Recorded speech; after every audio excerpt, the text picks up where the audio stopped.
Hey guys, Shakia here from Elite Events and Creations and the Facebook group Sillaholic Anonymous. I'm going to do a video that I personally have not seen when I've searched YouTube. I haven't really seen any of them that really go into loading your vinyl without a mat. I see a lot of people asking and they're inquiring about it because they now want to venture out of newbie land and they want to go ahead and cut some longer designs or longer than 12 or 24 inches depending on what size mat you have. And they want to cut longer runs. So cutting without a mat is very, the machine, is designed to do that, but you have to know how to. I have a tape measure somewhere. I don't know where I put it. Okay, where did my tape measure go? I want to show you how far you can go without. Oh, here we go. Okay, so if you have a sheet that's 12 by 12, this is your last notch. That's when you have it on the mat, and that's so that the thick part of the rollers rolls on those non-adhesive parts of the mat. But when you are going and your paper is 12 inches, you have to bring it in one notch so that the roller grips on both sides. You still line it up on the double arrows, but this side you have to move it. I'm going to show you how to move that one. You also have notches here on the inside.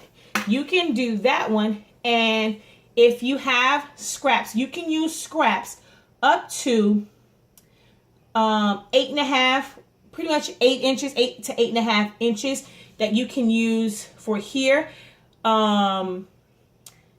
Actually, I would say probably 9 to make sure you kind of come out a little bit. But you can do 8 if you come into this one. If you do here, I would say make sure that your vinyl is at least 9 inches wide.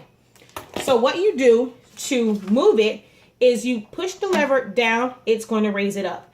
You want to hold the bar firmly. Do not pull it up, but just hold it so that it doesn't spin. You want to grip the thick part of the white roller, and you're going to kind of squeeze it and turn it. You can turn the roller with it to make it a little easier, and it's a lot less wear on, constantly moving your roller around. If you do them together and you're not putting so much pressure just on the roller part.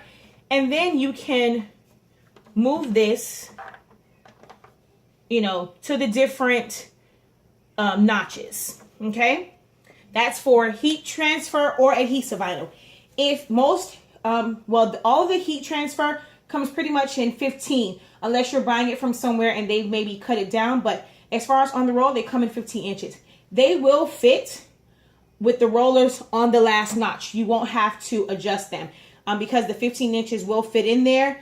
However, it is from the last, if I go from here, the last notch, if you go to the 15 inches, I want to show you that you don't line it up on the regular double arrows. That's 12. When you're doing your 15, it's going to pretty much be all the way to this edge of the machine to this edge of the machine. So when it comes to your HTV, you're going to lose, the blade is not going to go past this point. So when you have it there, you're losing all of that vinyl on this side and all of the vinyl on that side. So it's kind of like losing it on both sides.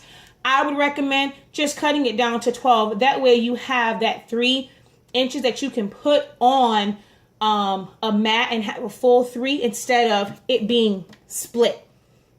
Because again, everything that's here, that's past where the housing is, that's wasted vinyl. Same thing on this side. It's only going to go so far. That's wasted. So you have wasted on both sides compared to just cutting it in 12 and maximizing how much you use. And you can have that full 3 inches to be able to use as scraps on a mat for smaller projects. As far as loading it in, you want to make sure that your line is straight as possible. If you have a self-healing mat or anything that you can actually go and square it off, like by lining it up on a straight line this way, and then, lining up your bottom part on a straight, you can even see, kind of, sort of, I'm not sure if you can see, I'm going to move this over here so you can see it in view. If I line this up on this line, up to this one, you can see that this edge is not straight.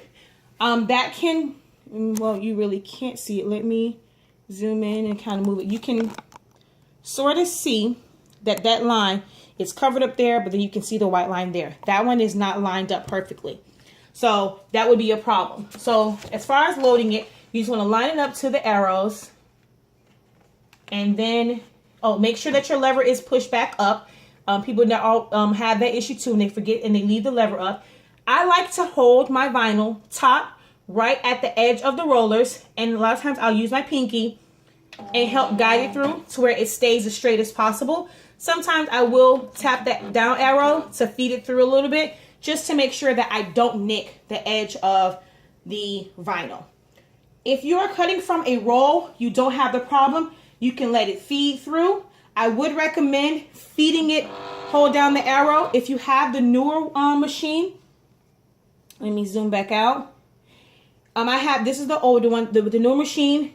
It will be 4 arrows right around here at the bottom of it, and you would use that to feed the vinyl in.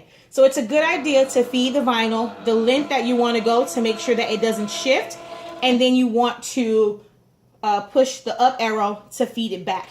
If you ever have to move your blade carrier, you would use the side ones, okay? So when you're doing it on a roll, it doesn't matter. Once it gets to the end, you can go ahead and cut it off with an X-Acto knife. If you're using a sheet, because you brought it in a sheet and you're using it that way, you don't want to use the mat, you have to leave yourself some room. The system actually tells you how much room you should leave, because if you put a 12 by 12 sheet of paper and you put that you're cutting with no mat, it's going to let you know where you have to stop your cuts. You don't want to go too close to that line, because if you get to the point to where this goes past these white rollers, you see, it's going to come all the way out. If it's cutting and it gets to that point, it's going to be very hard, only because I'm holding it there, but like if it goes that way by itself and it's moving, it will fall out. Trust me, I've learned the hard way with that, because I tried to test it and, you know, see if I can skirt on the very edge of where Silhouette recommends that I stop, and then I end up losing a project. Because, you know, let's say if it was something that went round this way, it got too close, I'm not even going to be able to finish this side, because the paper is not going to feed back through to finish the circle, if that makes sense. So you want to make sure that you leave yourself, if you're using sheets, you leave yourself enough room to for it to catch on the rollers and be able to feed back through to move up and down as it's cutting. And I think that's pretty much it as far as loading without a mat. HTV, again, is the same thing. It'll just be shiny side down, and always don't forget to mirror. Hope that helps. If you have any questions, please feel free to leave me a comment. Until next time, guys, talk to you later.